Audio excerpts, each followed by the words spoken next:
Another problem we had with the budgeting that was done in Pine Lawn was the Board of Aldermen used last year's budget for this past fiscal year. They didn't adopt a new budget. Well, budgets change and needs change. You have to have a budget every year. You can't just simply paste the budget from last year and put it in this year, which is something going to happen. And there was no effort. There should be a monthly effort to look at budget to actual. Look at what you budgeted and see how much you're spending and see if they're in sync. That should be done every single month so you don't fall too far into debt. And that was also not occurring. And when a city is run the way it should be run, you do need to do that monthly activity. So we recommended that the financial condition be monitored more closely, that a long-term plan be developed to reduce the deficits and prevent the moving back and forth between funds. And the city's response was, we're going to do it. And that's the good news. We're going to do it. So we'll be back and we'll look and make sure that that's been done. Our second finding is related to our first finding. Our first finding was about the broad financial condition of the city. The second finding, we wanted to talk specifically about this trash problem because it's $1.4 million, almost half the city's annual budget. The bottom line here is the city is not charging rates sufficient to cover the cost of trash service. If every resident paid timely, if no one paid late, you'd still be $181,000 short per year. And you don't have everybody paying on time. That's it. Every single citizen paid on time, you'd still be $181,000 short. What the bottom line here is the city charges $12 a month for each household for trash service, but they have a contract that charges $23 a month. You can't balance your budget that way. You can't charge people $12 and then have a contract for $23. There's also an 8% fee that's paid to the company that collects the trash, which makes the budget even worse. Now, I understand that the trash rates were done by vote. They're not set by the city, so it's possible that a vote would be required to change that rate. There's two choices you have. Either you raise the amount you charge per month to equal what you're paying, or you find a better vendor who's going to do the trash for cheaper. But you've got to do one or the other, or both, a combination of both, in order to balance the budget. And that's very, very important. The city needs to pursue the $1.4 million in delinquencies, and that includes some penalties that were put on there. When we were here in 2006, it was only, I think, about $500,000, right? So in 5 years, the delinquency's gone from $500,000 to almost $1.5 million. It's almost tripled in 5 years. That's really spinning out of control.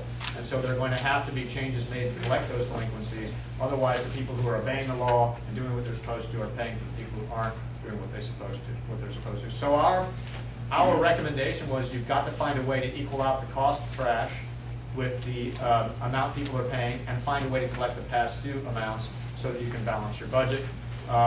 If a vote is needed, you got to go out and get the vote. Maybe you can find vendors that will do it for cheaper also. Those are also possibilities.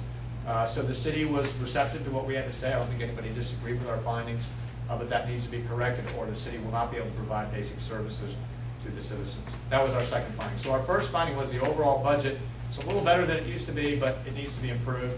The trash situation is actually getting worse. You're falling further and further into debt, and there's no way you can make it up because you're paying somebody to collect the trash more than you're charging people for the trash. So something's got to give in that area.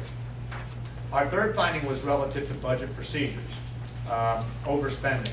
Actual disbursements in fiscal year 2010, in that 12-month period, exceeded budget by $309,000. That's a lot in a city this size. That's significant. And that's because, as I mentioned before, the board is not reviewing budget to actuals on a regular basis and making the adjustments they need to make. Most of the overspending came in the police budget. Now, I know you've got hardworking police, and there's a lot of issues with police, and we are super respectful of what the police do here. It's a tough job they have. But budgeting is budgeting. Regardless if it's police or schools or whatever it is, you've got to stick to the budget. We've got to find a way to keep that budget deficit from growing because it's over $300,000 and $250,000 of it was with the police. And then there was also transferring of more than $59,000 from the general fund to other city fund. Now, you already budgeted for some of that, but it was $59,000 over what was budgeted, and we found that to be a problem. As I mentioned before, the city did not prepare a new budget for fiscal year 2010. They just used the one for fiscal year 2009, and it was also approved 4 months after the fiscal year began. And it's important to get the budget approved before the year begins so you aren't always playing catch-up and trying to figure out things.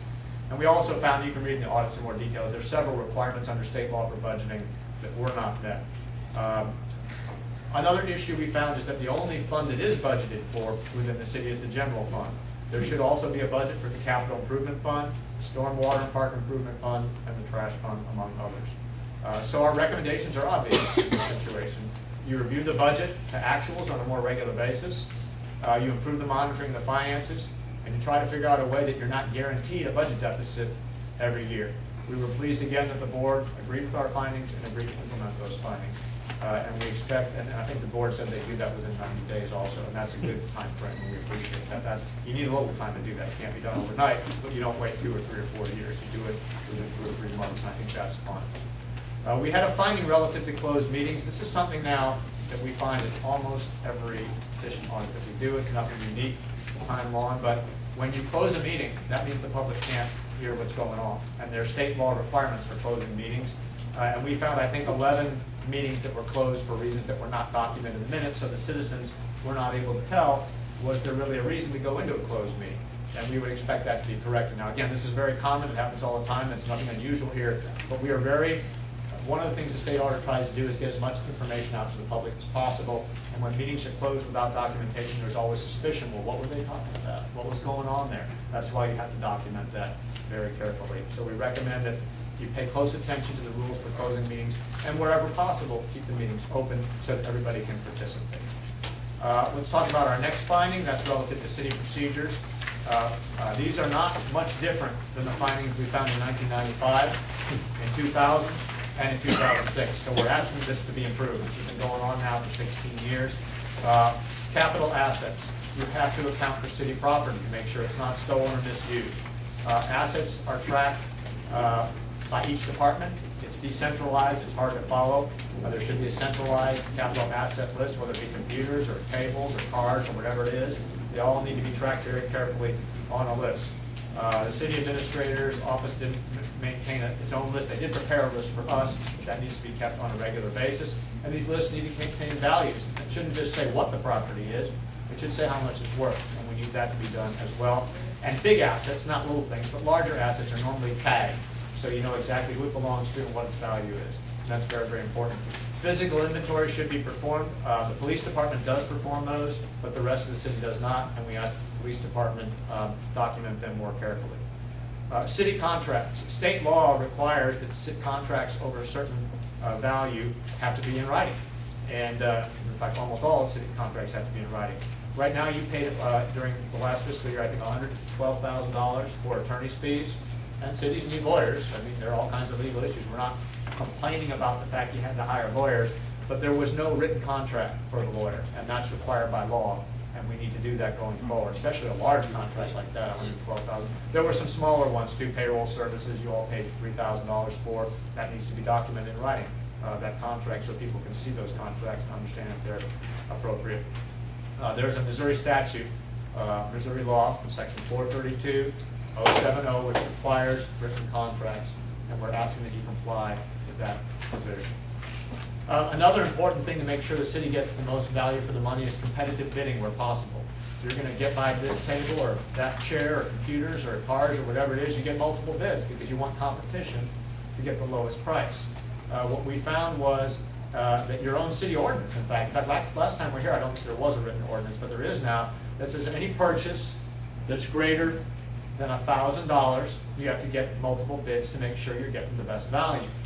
We found we were not able to find a bid for your park renovations, which were $143,000.